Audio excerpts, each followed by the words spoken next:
اقبال عورت کے حوالے سے بیان کرتے ہیں، عورت جو کہ ایک قوم کی معمار ہے، ایک نسل کی تربیت کرنے والی ہے اور قوموں کے عروج و زوال میں بہت اہم کردار ادا کرتی ہے۔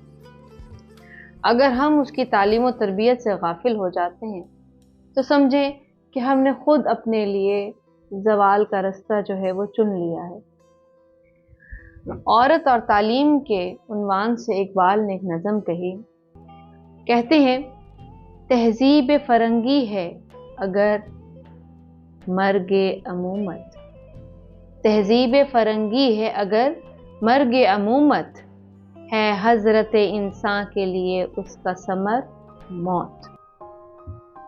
عمومت یعنی ماں بننا۔ اگر فرنگی یا انگریزی تہذیب جو ہے اس کا اگر نتیجہ یہ ہے کہ ماں بننے سے انکار کر دیا جائے، اس کو بوجھ اور ذمہ داری سمجھا جائے، تو کہا کہ حضرت انسان یعنی انسانی تہذیب و تمدن کے لیے یہ چیز اس کے لیے موت کا پیغام لے کر آئے گی۔ جس علم کی تاثیر سے زن ہوتی ہے نازاں، کہتے ہیں اسی علم کو ارباب نظر موت۔ بیگانہ رہے دین سے اگر مدرسہ زن، بیگانہ رہے دین سے اگر مدرسہ زن، ہے عشق و محبت کے لیے علم و ہنر موت۔